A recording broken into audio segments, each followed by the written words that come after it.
This guy is nuts.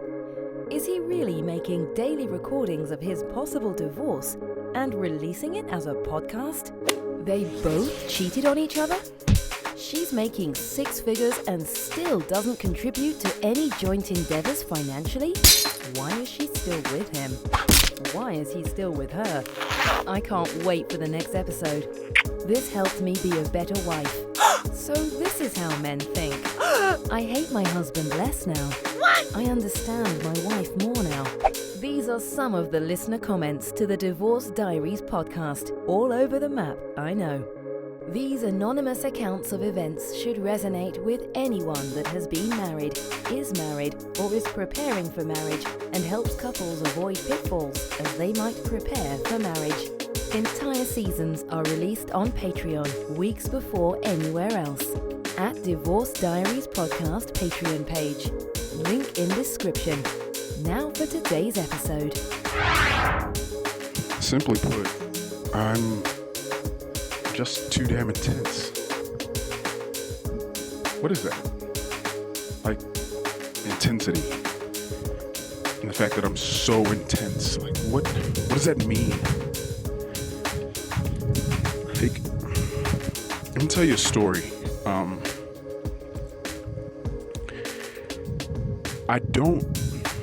I'll tell you 2. Both of these will involve, I'm not going to say they're going to involve road rage, because nothing really happened on the road. Maybe I'll do 3. Because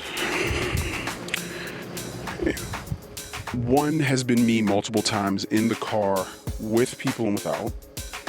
One involved just myself, and one involved me and my son. You know what? And I'll tell you one that involved me and my youngest daughter. And I'll tell you one that involved me and my daughter. So the first story is where I am so calm and nothing typically happens to me. And I don't typically react. I don't flip people off. I don't give them the bird.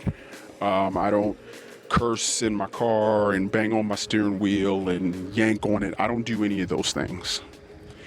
Someone cuts me off, I'm like, oh, that just happened. Someone does something else, like, oh, that just happens. They brake check me or something like that. That just happened. Okay. I don't really give too much of a shit when people do things behind the wheel, because somehow I'm able to put everything through a filter, and I'm like, they can't hear me. They can't see me.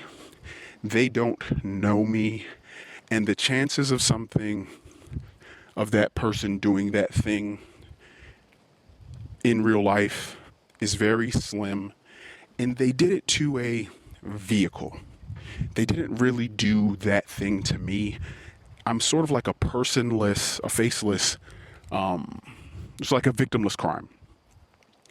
Because when we kind of see things, you're like, oh man, if you looked and you saw that the person in front of you, let's say they're in a car, but the car is totally removed from your vision, and the only thing you see is the 78-year-old woman with big, thick glasses, having a difficult time seeing, with very aged hands. You can see her blue veins coming through. She looks feeble.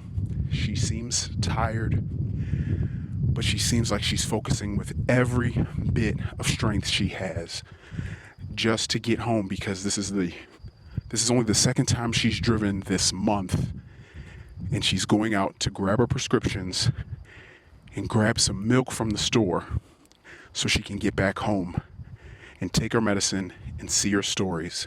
And this is literally the most stressful part of her month, and you happen to catch her right in the middle of it.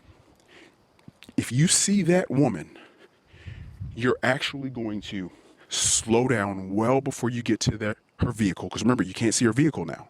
It's just her kind of floating in the posture of driving.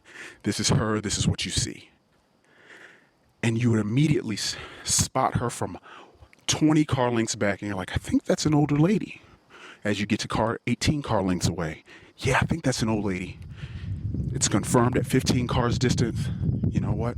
Let me give her some space. In fact, let me move over and get out of her lane so everyone else can see that this is an older lady and you know her story. You know that this is only her second time driving this month. So really, you drive 12, 15, 25 times a week. She drives 2 times a month.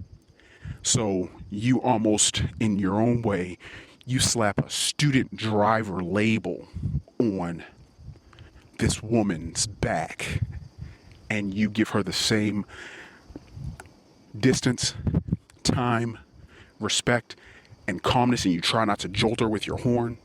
You just say, oh, I know what this is, and you allow for that. Okay. I try my best to think about the person that could be behind the wheel of that vehicle when I do something or they did something to me. That's what lets me make it more personal, where I don't react in such a toxic way because I don't know who's in that car, what they're doing, and if they even recognize me as me. Oh, I'm sort of a savvy driver. I'm pretty decent behind the wheel. I this, I that. Now, that's why I never freak out behind the steering wheel. I may say dumbass to myself.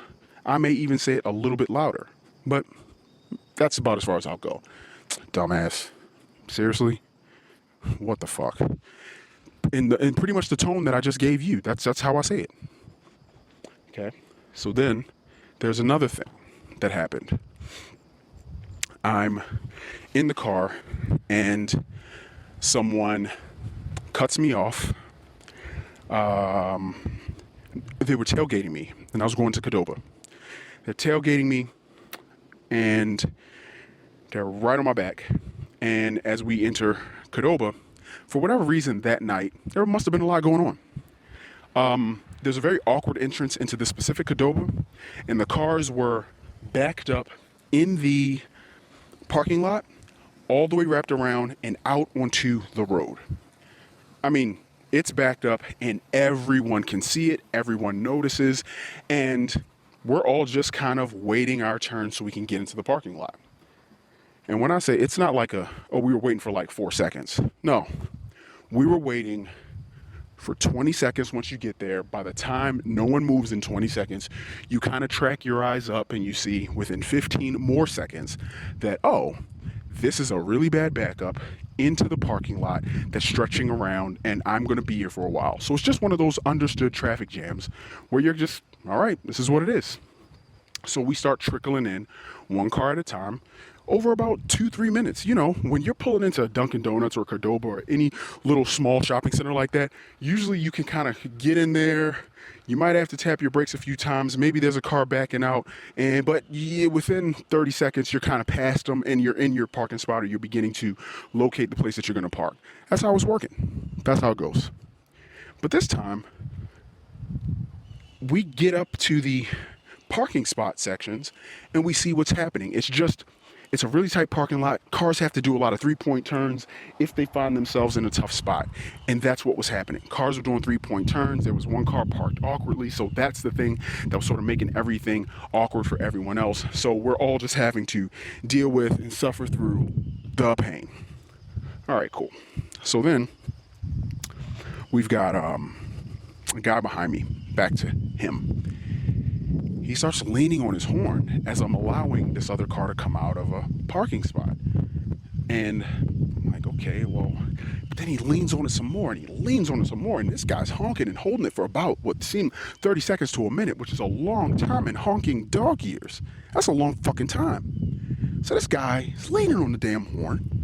And I said, well, fuck, well, maybe something's happening behind me that I don't know. I immediately do the thing that I do. I kind of internalize it to myself, and I kind of decide, well, maybe there's something I'm not getting or there's something I'm not seeing. What is it? You know what? It doesn't matter. He may be doing his own version of sending out a siren, sending out an alarm. Everyone move, everyone go. He may know something we don't. So I swerve around this guy. to make it, and it's a little bit of a dangerous move. And then he just pulls up behind that car, and I guess then finally my car was out of the way so he could see why I was stopped, and he just stopped there and he waited patiently, I guess. So then I go and I back in, and I'm like, where's the fire? Why did he stop? And then I immediately put it together. Oh, he now understood why I was stopped like that. Okay, well, you know what? Fuck it. He didn't know. My car is larger. Maybe he didn't know. And so I back in, and he goes by me, and he gives me a look. And then immediately I realized he was honking because he thought I was doing something that I shouldn't have been doing. Okay, that's one. But then once I moved, he saw that I wasn't doing anything that I shouldn't have been doing. He saw that there was a car there that he had to then wait behind as they were trying to get out of the spot. So instead of looking over and maybe waving and saying, oh, sorry about that, or whatever, he looked over and he kind of put his hands out like, what the fuck's wrong with you? He had that, what the fuck's wrong with you look. And that was it. Snap, that was it.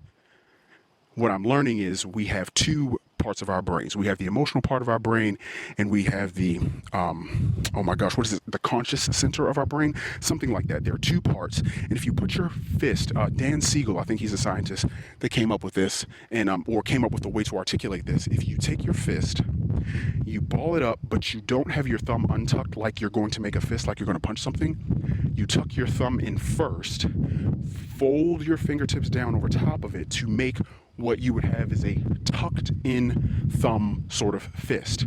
And that thumb underneath, I believe that's your emotional center, or maybe that's your connection center, I forget. And your fingers are your connection center or emotional center, whichever one or the other.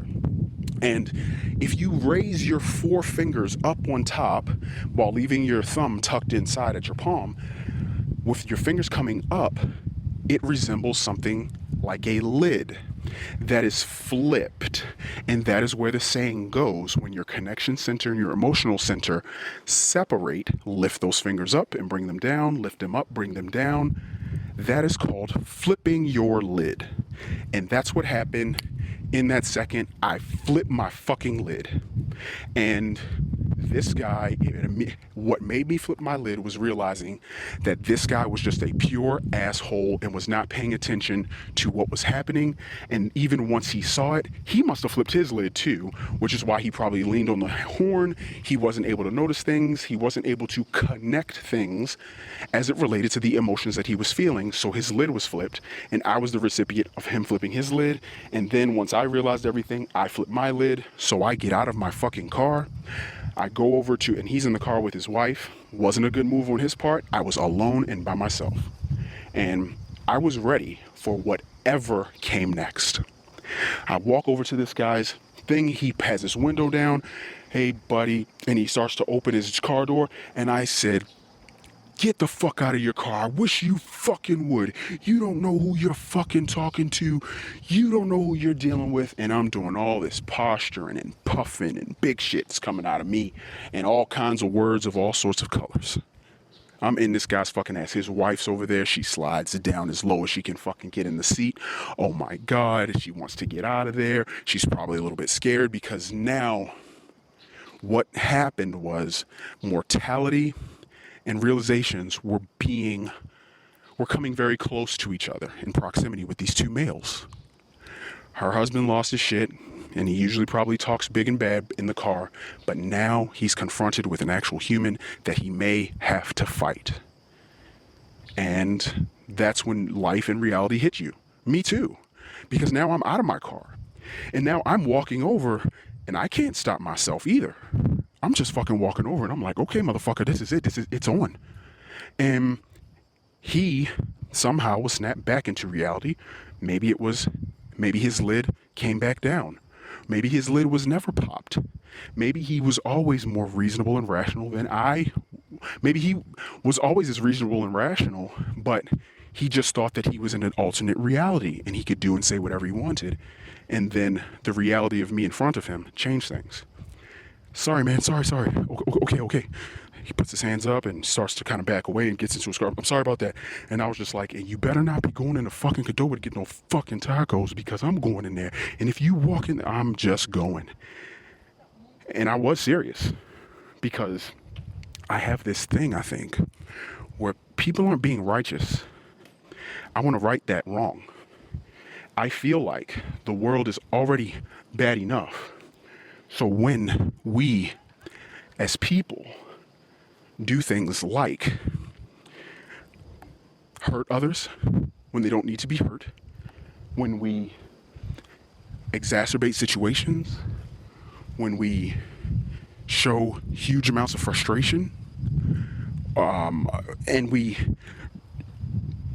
drag other people through the mud, I believe that's the worst thing we can fucking do. The second situation. Sorry, we're recording this part. The second situation. The first situation was just me, saying seriously in my car. Second situation was jumping out of the car, confronting a man, and he retreated. Then I got my fucking hero complex on because I'm so righteous, I'm a soldier, and I changed the world by telling a bully to shut down. So in the third situation, I'm with my son in the car, and I was the fucking model shitty person, not even parent, just model shitty person and parent. I say to my son, same part of town, so I've got all these connection points of familiarity. This guy, piece of shit, is doing something erratic on the road, and he did some swerving, he did some cutting off, some brake checking, just some really horrible things, and we're headed in the same direction. And I'm like, if this guy goes to this same place, then I'm going to fucking follow him. I'm gonna do this and I'm gonna do that. I'm doing a lot of posturing and a lot of puffing. Maybe there was some ego stuff with my son being there as well, and I'm like, oh shit, I said that I'm gonna do this, so I better follow through. But I know that I wasn't actively thinking about that. I was just, my lid was popped, my lid was flipped. And so he pulls into the same fucking shopping center, and he heads inside the same shopping center, and he goes into the market that we're gonna go into, and I say, oh fucking A. I almost feel like in some weird, sick way, God is divinely giving me permission to kick off in this motherfucker's ass. And he's got some red jacket on, and he goes into the store, and I go in behind him, find him in whatever aisle he's in, picking up his fucking grapeseed oil or some bullshit, I don't fucking know. And it doesn't fucking matter to me because I am righteous. I was right. I shouldn't have been cut off. I this, I that. Me, fucking me. So I go and I try to locate this guy, and I do. And I will say that I behaved as badly as anyone can or should, because modeling a lack of self-control is not a good look for anyone, especially a father in front of his son. And what my son did was something that I am extremely proud of. I'm proud to know that my son is the wingman that you want to go out with. He is the ride or die. He is the soldier. He is the one that if he's with you, there will be punches thrown and questions asked later. That is the person you want to go out with. You don't want to go out with the person that starts the shit, but you want to go out with the person that if shit does go down, you know exactly where they stand, and you don't even have a doubt of if you'll be left out in the cold by yourself, getting jumped, whatever. So find this guy in the fucking aisle, and I'm like, motherfucker, you did all that shit on the road. Let's see what you'll do now. And he's, hey, oh man, it's not, I did, stutter, didn't mean to, I really shouldn't have, oh man. And I'm like, shut the fuck up. I'm like, you were so fucking bold before, where's the... And out of the corner of my eye, my son, he does this thing. He just kind of moves around to the back of the guy, and he just quietly stands there. And he's just waiting. Just in case something happened, he just put himself in the best position for the worst possible outcome, where he could be the most effective in solving this problem for the both of us. Great son, great kid. OMG, love him to death for that. But he got to see this is how you handle someone cutting you off on the road, maybe. It's okay to go inside of a store and stalk them. It's okay to accost them verbally and be ready for a physical throwdown and try to really entice it. What if this guy had a gun? What if this guy pulled out a knife? So am I now in a knife fight? I carry a knife with me, so am I pulling out a knife? And now, does one of us have to die today? Or does this guy pull out a knife and my son sees it and he clocks him in the back of the head and then we just jump him or something horrible because we're horrible creatures that react and we're so emotional? Is that what maybe has to happen? Is that the horribleness that I am? Is that what I would have done? I don't know. But all I know is I flipped my fucking lid and control was lost. Reckless abandon was embraced, and that is what happened that day. That is a horrible model of behavior, or model for behavior, for my son that I gave him. And to make matters worse, here's the last example, and last story I'll give, in story time today, of me flipping my lid, not doing what's right, feeling like I'm righteous in doing it, righteously indignant in the way that I handle myself, in the way that I displace my anger, because I know why I did these things. I was going through the most shit that I have gone through with my wife and in other areas of my life. I do understand now, if you are not in control of what's happening in your life, oh my gosh, it will have a ripple effect on everything. I should have had much better control over what was happening in my personal life, in my relationship, because that affected everything. It affected how I talked to and treated my children. It affected everything shitty ever. Everything. I'm sorry. Just thinking that because I think I got to try to set up an appointment with my daughter, and I got to talk to her a little bit because she's owed something, and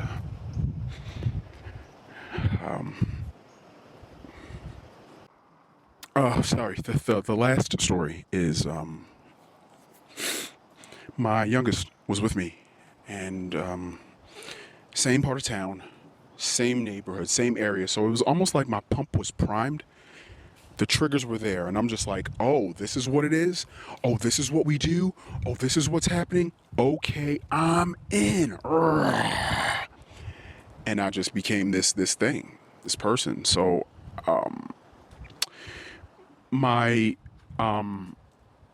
this woman, I couldn't tell that it was a woman, but tailgating to the point where, you can't see the lights. And she cut off a few different drivers. She brake checked some. She came back in front of me. So she was just all over the road doing this to everyone. And when she's in front of me, behind me, I'm sorry, I said, okay, to stop this erratic behavior, because it was only a short time before we had to make our turn and go into the supermarket, I slow down, not brake check. I just lift off the accelerator and just make my car a very stable, this car is going to go about 15 miles an hour through this 20 mile an hour area before they turn in, and every move is going to be measured. And she just kept trying to kind of get around me, but there's only one lane.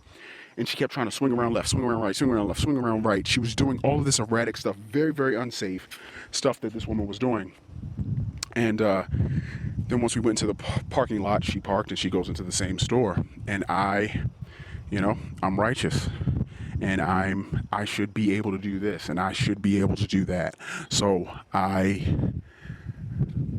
pull in, and I can't leave my daughter in the car because she's too young. And I'm going to take her in because we're supposed to be there. Get this. We're supposed to be there to pick out some fun foods for her to eat and try. Stuff she hasn't eaten or tried or tasted before. That's what we're there to do. So I go, and that's that. pull my daughter out, and I see the lady, and I go up, like, and I don't curse at her like I did before in the past with my older kid. But my daughter gets to see her father flip his lid, and lose his shit. And this time, it's her bigger father on a smaller woman telling her, "What's your problem? Don't ever drive like that again." And my daughter's hand, my kid was in the car. That was unsafe. So I'm trying to keep it kept in high ground while I'm doing the most low ground shit, starting to fight with a woman in a fucking supermarket. And her response was absolutely priceless. I needed that to have my fucking pretentious, high-strung, holier-than-thou bubble burst. She's like, "I don't care, great model. Oh, this is great parenting." And she's pointing down at what I'm doing, basically calling me out for all my shit that I'm doing, which I really, really fucking appreciate looking back on it now. Because what the fuck is my deal? Why couldn't I just enjoy my fucking night? Because I'm embroiled in whatever personal shit is going on with my fucking wife, and then I'm taking it out on my children. I'm taking it out on these drivers that are tailgating me. They're flipping their lids while I'm flipping mine, and I can only control myself. I'm the one that chose to stay in this toxic, for me, relationship. That's no one else's fault. I did not have to take all of my shit out on other people. Why did I do that? Why did I drag them through the mud that I was in? I made the strategic choice to stay in the fucking mud. That was my stupidity. I did not have to make that choice, but I did. Why should they have to suffer for the bad choice that I made being with my wife? I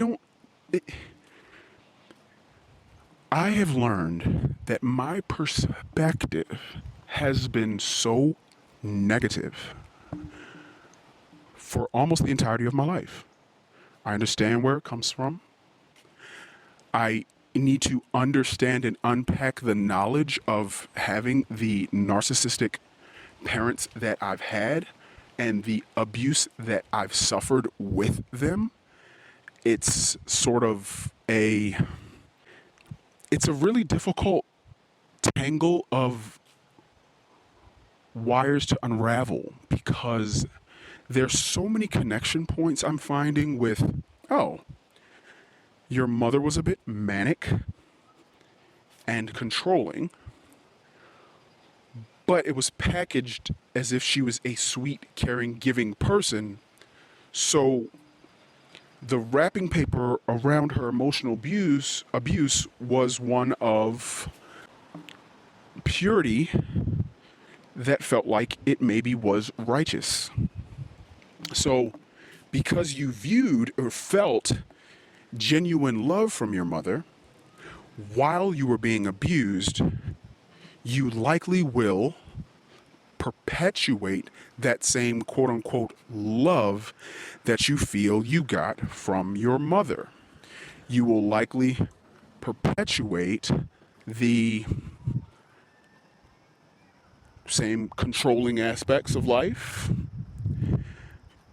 You would likely do it because you're like, but that's a good thing, because it's good to try to control situations. Any means necessary. Manipulation, that's a tactic that I've learned I've used. I'm like, I wasn't manipulating you. I just strategically set these things up so that this outcome would happen based on the strategies I chose. And it's like, yeah, motherfucker, that's manipulation. You didn't let things just happen. You set things up or put things in motion to create an outcome. So it's like, oh, that's manipulation? It's like, yes, motherfucker, that's manipulation. You manipulated a situation. Oh, shit. I didn't think I manipulated a situation. I thought I was being righteous. It's like, no, you're not being righteous. It's literally the last thing you're doing. If you were righteous, what I know now, if I was truly righteous, when I got cheated on when I didn't do anything. You know what? Let me take that back, because that makes it seem like I'm some sort of perfect husband or something like that. I'm not, obviously. I'm recording divorce diaries, and I'm talking about all the bullshit that I've ever done. So, I'm a piece of shit, and have been a piece of shit, and can be a piece of shit. I've also been good, but my perspective has been, well, see how good I am, treat me good. I'm a person that had a lot of expectations. I did this for you, so you should then do this for me. I did this for you, so you shouldn't do this. Don't you see? This is equitable. And I would lean on those words like equity, respect. I respect you, so you should respect me. No, that's not how it works. Respect is earned. And if someone did not earn your respect, why do you give them respect? That's what I should have done. But I always wanted to look at things like, I'm going to throw this in your face. I'm going to throw that in your face. Respect, respect, respect, respect. So it's very weird now understanding the way that I moved in the past, the way that I thought, the way that I figured things, and I really, and the ways in which I really tried to act like I was righteous when I wasn't. I didn't accept the fact that I could be righteous in some ways, but where I had no influence, like just going to the market with my fucking daughter. Just go. You don't have to go out of your way to make sure the asshole knows they're an asshole. Why are you there? I'm there to have a good time with my daughter and have the most enjoyable day. What's this going to require now that this person cut you off and they tailgated you and they almost ran you and your daughter off the road? What do you do now? Okay. I don't think I do anything. I think I let it roll off my back, make sure my daughter's safe, maybe even take some time in the car to let this person leave the market, or if I go inside and see them, because they probably didn't even see me in the car. She's just freaking out. She doesn't even know what the lady was freaking out about. And then I just safely take my daughter in, and we just have a good time, possibly right next to that person. And who knows what might have manifested. I might have heard that person on the phone, and they're talking about their mother that just died from terminal cancer. And I get to see them actually going through something and feeling something. And maybe that explains why that person just did what they did to me on the road. And why do I have such a self-importance complex where I think that someone wanted to go, why am I so important where someone would go so far out of their way to make sure that I know that they want me to have a bad day? That's what that woman did. She got up that morning and she's just like, at 7:05 tonight, I'm gonna fuck somebody's day up. And it's gonna be a guy and his daughter in their car going to go look for burritos at the fucking supermarket. That's what I'm gonna do. That was her intention when she got up in the morning, to fuck me over. How cocky, arrogant, self-aggrandizing a person do you really have to be, like I am, to really think that I am that fucking important? It's tough, but I gotta tell myself, bro, you are not that fucking important. I'm not important enough to get the respect I thought I deserved from my wife. I'm not that important where my parents thought that they maybe shouldn't use me as their own whipping post, like I'm using my kids. I'm not that important. And once I do the work of bursting my own fucking bubble of self-importance, the better off I'll fucking be. Because Lord knows, Jesus. Put more good into the world than you take out. And that is going to require something called patience, grace,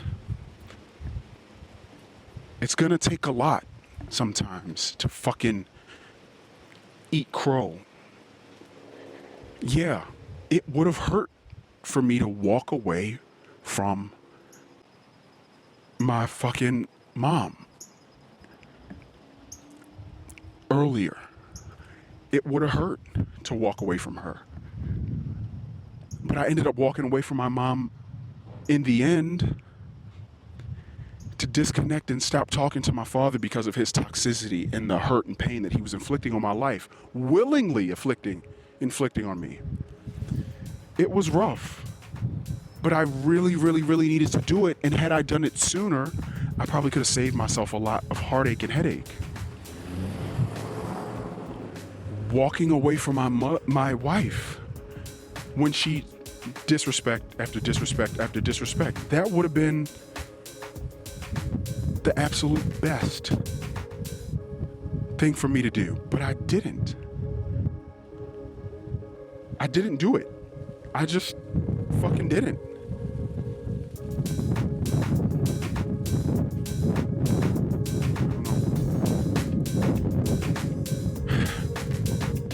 I gotta reread that book. I had the audiobook, The Hard Thing About Hard Things, and I don't know,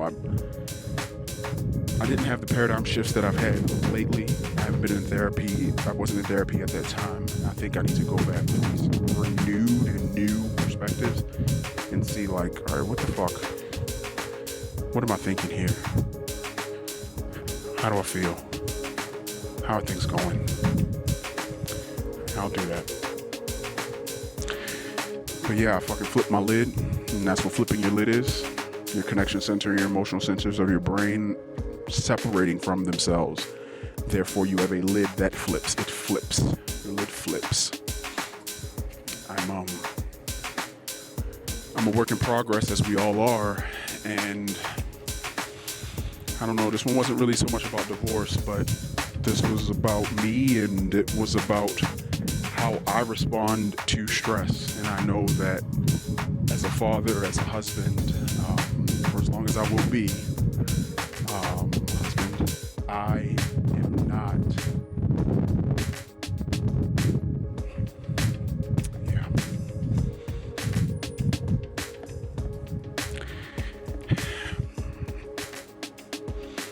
just because I got shitted on doesn't mean I get to shit on other people.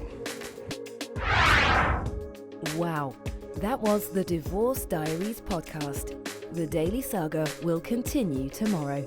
The full season's episodes are on Patreon now. Subscribe for early access. Click the Patreon link in the description. Hopefully these entries help our anonymous recorder as a form of his own personal therapy. That's his hope and his intention. Will these recordings of life's curveballs lead this family to the best resolution in the end? We'll keep listening. New episodes are released daily on all podcast players, but all episodes are available on Patreon at Divorce Diaries Podcast Patreon page. Until next time.